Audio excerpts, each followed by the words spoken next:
Fala galera vascaína, Eduardo Maiolo, canal Vascaíno Norte e Sul, falando aqui da cidade de Paracambi, no Rio de Janeiro, trazendo o primeiro vídeo de hoje, o primeiro vídeo do canal dessa quarta-feira, dia 12 de novembro, com muitas informações do Vasco da Gama e também do futebol brasileiro. Mas antes de tudo, peço para você deixar seu joinha, deixar seu like aqui, se inscrever no canal e deixar seu comentário, que é muito importante para o engajamento do meu canal, para a gente seguir junto aí nesse crescimento. Valeu, pessoal. Deixa eu só ajeitar a câmera mais uma vez. Ô, Jesus, essa câmera tá sempre dando problema. Vamos de notícias do Vascão, vamos notícias de futebol brasileiro. Pessoal, deixa eu pedir uma coisa para vocês. Eu estou dando uma olhada nas minhas análises ali do YouTube e eu vejo que as visualizações recorrentes estão zeradas ali, ou seja, é o que eu entendo, tá? Pessoas que vêm, assistem o vídeo no canal e depois não retornam para assistir novamente. Se eu estiver fazendo alguma coisa aqui que não tá legal, que o pessoal acha que não tá muito bom, que eu tenho que melhorar, coloca aí nos comentários, por favor, fala para mim, para eu poder melhorar, para eu poder entregar um conteúdo melhor para vocês. Talvez os vídeos estão muito longos, eu não estou me expressando muito bem. Coloca aí no comentário aí, que é muito importante aí para fazer eu crescer e o canal crescer também, para eu entregar um conteúdo aí de melhor qualidade. Vamos com informações aqui, ó. Informações do Vasco da Gama, jogadores aí que vão voltar de empréstimo aí no final de 2025, tá? São esses jogadores, é o cria da base aí, o JP, que tá no Avaí, e o Lucas Edivardo. Edivardo? É isso? É. Lucas Edivardo, que estão no Avaí, jogadores aí da base, JP, principalmente JP aí, que na minha humilde opinião não devia nem ter saído do Vasco, tá?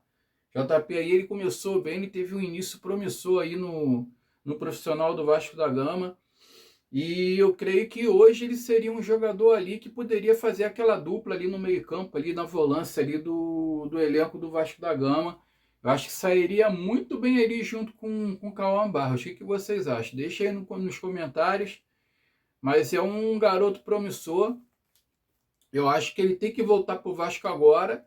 E o Vasco tem que utilizar melhor esse garoto aí, que eu acho que ele vai render. E não tem mais que ficar emprestando o moleque não, porque ele já rodou o que tinha que rodar. Ele tá jogando bem no Avaí. Tomara que o Avaí não exerça. Eu não sei se ele tá como né, com passe fixado lá para o Avaí poder adquirir os direitos dele, se ele está como opção de compra, na verdade, né, ou como obrigação de compra, não sei, na verdade, creio eu que esteja como opção de compra e o Avaí possa exercer a compra do atleta, mas eu acho que ele tem que retornar ao Vasco, que ele vai ser muito útil aí para o ano que vem. Os outros jogadores são o Maxime Rodrigues, que está no Toronto, meu Deus do céu, e esse cara, eu acho que o contrato dele vai até 2027, se eu não me engano. Tem o Michael God of Zaga no Coritiba, que o contrato dele acaba agora, em 2025, não retorna mais. O garoto Esforza, que eu acho que também merecia mais chance, merecia melhor chance, que eu acho que teve ali um desempenho bom de determinado momento ali no Vasco. Foi preterido ali, eu não sei por causa de quê.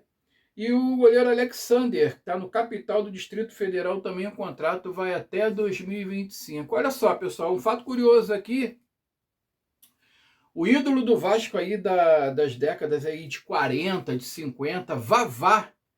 Vavá, bicampeão pela seleção brasileira em 58 e 62. Terceiro maior artilheiro do Vasco, tá? E jogou de 52 a 68 anos, estaria completando hoje 91 anos, tá? Vavá, que faleceu em 2002, estou destacando aí porque ele foi um ídolo nessa época aí do Expresso da Vitória, conquistando títulos importantes. Ele teve ali, nesse tempo aí de 52 a 68 pelo Vasco, 259 jogos, 148 gols e 57 assistências. Ganhou 3 Cariocas, 1 Rio-São Paulo em 58, uma Taça Tereza Herrera em 57, além de ter conquistado aí os torneios Rivadavia Correia Mé em 53 e o torneio de Paris de 57, que é considerado aí como dois intercontinentais aí que o Vasco conquistou, que o Vasco luta até hoje, né?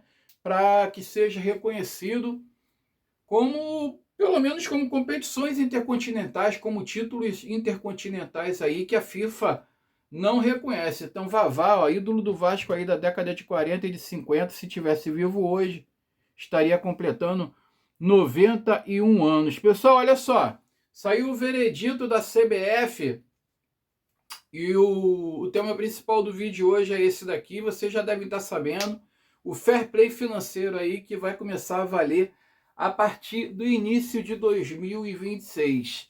Os detalhes do fair play financeiro do futebol brasileiro, a implementação será gradual e terá início em janeiro de 2026. Até 2029, os clubes deverão limitar os gastos com remuneração e amortização de atletas e no máximo 70% da receita. Ou seja, um clube ele não vai poder gastar mais de que 70% da receita dele. Ele não vai poder investir em atletas mais do que 70% do que ele tem de receita ali naquele ano, tá? Então, ó, segue aqui a matéria. O endividamento de curto prazo não poderá exceder 45% da receita. Essa regra entrará em vigor integralmente a partir de 2029, mas haverá fiscalização contínua sobre folha de pagamento e balanço de contratações com controle mais rigoroso já a partir de abril de 2026. Tem um tópico aí muito importante que fala de times de recuperação judicial, que é o caso do Vasco da Gama, que eu vou deixar no final para vocês, tá? Punições progressivas. Para clubes que descumprirem as normas na primeira violação, o clube deverá apresentar um plano de ação e ficará sob monitoramento contínuo da CBF. A partir de segunda infração implicam-se em sanções graduais, conforme a gravidade, advertência pública, multa pecuniária, retenção de receitas, restrição de inscrição de atletas, transfer ban, não vai poder contratar ninguém, dedução de pontos e rebaixamento, tá, pessoal? Não concessão de cassação de licença de clube. Além disso, pode correr risco, dependendo do que acontecer, de ter a licença do clube cassada. Regras específicas para os clubes em recuperação judicial, que é o caso aí do nosso Clube de Regatas Vasco da Gama. Ó, a folha de pagamento deverá permanecer no mesmo patamar. Ou seja, o Vasco ele não vai poder gastar mais do que ele arrecada. Se ele vender um jogador por X, ele vai ter que comprar o outro jogador também por X. A folha de pagamento deverá permanecer no mesmo patamar da média dos 3 meses anteriores, né? A média dos 3 meses anteriores, o Vasco não vai poder furar esse teto de gastos aí na folha de pagamento. Vai fazer um cálculo aí, uma média dos 3 meses aí de faturamento, e a folha de pagamento do Vasco não vai poder ultrapassar isso. Continuando aqui, ó, processo de recuperação ou acordo coletivo impedindo aumento excessivo de salários durante o regime, ou seja, jogadores que tiverem no clube não vai poder ter aumento de salário excessivo durante o regime. Tipo, não vai poder aumentar ali o salário do jogador ao ponto de extrapolar ali o que o clube arrecada, né? Na janela de transferência, contratações só serão permitidas se o valor líquido gasto com aquisições for igual ao inferior ou valor líquido arrecadado com vendas, ou seja, só poderá comprar se vender sem aumentar o endividamento. Fase de transição até 2028, quando todas as regras entrarão em vigor pleno pelo inspirado na UEFA, adaptado à realidade brasileira com ajustes finais até CBF, Summit, não sei o que e tal. Gente, olha só um resumo aqui do que vai ser esse fair play financeiro, e eu vou falar justamente o que interessa ao Vasco da Gama. Foi o que eu falei no meu vídeo anterior. Quem viu meu vídeo anterior sabe o que eu falei ali. O Vasco ele não vai poder fazer contratação de peso.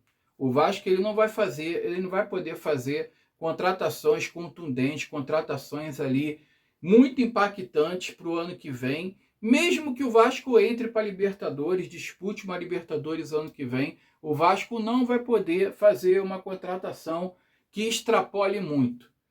Digamos assim, o Ryan vai ser vendido aí no meio do ano, no meio do ano que vem, na janela da segunda janela aí, na janela europeia. Estão especulando no Ryan aí entre 360 milhões e 420, 430 milhões de reais, né? Estão querendo colocar a multa do garoto aí para 60 milhões de euros, dá mais ou menos 400 e poucos milhões de reais, que eu acho ainda pouco, eu acho que tem que ser mais do que isso, né? Então, o Vasco ele vai poder fazer contratações dentro desse valor, até 400 milhões de reais.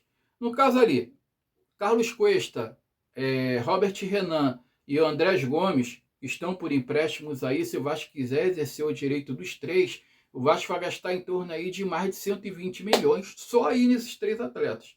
Fora as outras contratações que o Vasco vai ter que fazer. Outras contratações, o Vasco vai ter que fazer a contratação por empréstimo, colocando luvas e salário dentro do negócio, como possível aquisição no futuro. Se o Vasco for comprar o jogador que ele trouxer por empréstimo, ele vai ter que embutir luvas e vai ter que embutir os salários também na compra do jogador. Então, assim, o Vasco não vai poder fazer muita estripulia. Enquanto o Vasco estiver nessa recuperação judicial, o Vasco vai ter que pegar leve, até porque ele vai ter que mostrar para a justiça, ele vai ter que comprovar, né, provar para a justiça que ele está tendo uma melhora significativa nas receitas dele, está tendo uma melhora significativa na economia dele. Ele está arrecadando mais do que ele está gastando, ele está conseguindo diluir as dívidas, ele está conseguindo acabar com as dívidas. Ele vai ter que prestar satisfação à justiça o tempo todo. O Vasco, quando respirar, ele vai ter que prestar satisfação para a justiça. Então, não esperem que o Vasco faça loucuras para o ano que vem. O pessoal está falando aí em Richarlison, está falando aí em Luciano do São Paulo, está falando aí em jogadores aí de nome aí, especularam até Neymar no Vasco ultimamente. Cara, não fica caindo nessa não. Não fica caindo nessa não, porque o Vasco não vai fazer loucura, a não ser que tenha aí uma oportunidade de mercado. Sei lá, o Richarlison, é possível? É possível, só se ele vier por empréstimo e ele ficar aí por empréstimo do Vasco, mais tarde aí o Vasco poder adquirir os direitos federativos dele, melhorando a sua receita, conquistando títulos, né? Conquistando títulos, o Vasco também vai ter um retorno financeiro grande. O Vasco vai ter aí vai ver a sua receita aí cada vez mais aumentando e ele vai poder investir melhor no futebol, né? Que é a maneira que tem que ser feita. Agora, no total, entre todos os clubes aí que vão ter que se adequar a esse fair play, eu quero ver se até 2028 certos clubes aí vai conseguir se adequar realmente. 2 anos. Corinthians deve para mais de 2 bilhões. O Atlético Mineiro está aí também na casa aí de 1,5 bilhão, 2 bilhões. O Vasco aí mesmo está 1 bilhão, já está para 1 bilhão e pouco, né? Mas está em recuperação judicial, quer dizer, caiu bastante essa dívida do Vasco. Mas, pô, só o Corinthians aí, cara, vai ser complicado aí dele conseguir atingir esse patamar aí de redução de dívida que o fair play financeiro está exigindo. Agora, eu queria ver que se fosse há 10, 15 anos atrás, se o Flamengo iria concordar com esse fair play financeiro. Ah, cara, mas eu tenho uma curiosidade muito grande disso. Se há 10, 15 anos atrás, se o Flamengo não iria chiar, não iria gritar na CBF, seria contra, de repente, esse fair play financeiro aí, não ia começar a resmungar. Eu duvido, cara. No atual momento deles está propício, tá bom, eles estão na crista da onda, então para eles, então eles se sentem no direito, né, de arrotar e de falar dos outros clubes, ao ponto de dizer que não aceita a recuperação judicial do Vasco, que diz que é uma concorrência, como é que eu vou dizer, que é uma concorrência desleal, porque o Vasco teria que sofrer um transfer ban enquanto estivesse na transição ali para recuperação judicial, não podia contratar jogadores, tinha que perder pontos. É muito fácil ficar rotando hoje, falar com essa arrogância toda, quando há 10, 15 anos atrás, quando vocês estavam lá com uma dívida muito maior do que a nossa, e vocês tiveram ajuda do BNDES, vocês tiveram ajuda aí tiveram ajudas aí de receitas aí de televisão, vocês tiveram ajuda aí de patrocínio de estatal, com diretor virando presidente do clube, que fazia de tudo para o clube receber aí a verba aí de patrocínio aí da Petrobras, né? O senhor Roberto Campos Pinto, que era diretor na Globo, né, da parte esportiva ali, que negociava ali os direitos de transmissão, que deixava vocês sempre no topo, recebendo mais do que o dobro dos outros times, e hoje ele é diretor do Flamengo, hoje ele está na parte de marketing do Flamengo, né? Inclusive, o seu Roberto Campos Pinto tem um envolvimento com ele muito grande em corrupção, de compras de direitos aí da Copa do Mundo de 2006 e de 2010, né, de mandar propina para a CBF o tempo todo para que a Globo tivesse os direitos de transmissão da Copa do Mundo esses 2 anos aí, tanto 2006 quanto a de 2010. Não é seu Roberto Campos Pinto. E hoje ele é diretor do Flamengo, hoje ele está do outro lado ali do balcão de negócios, né? Então é muito fácil você falar hoje, né? Mas é isso daí, gente. O vídeo é esse, vamos com tudo. Até a próxima, fiquem com Deus. Saudações vascaína. Daqui a pouco a gente volta, dá uma força aí, tá? Saudações vascaína, vitória Vascão.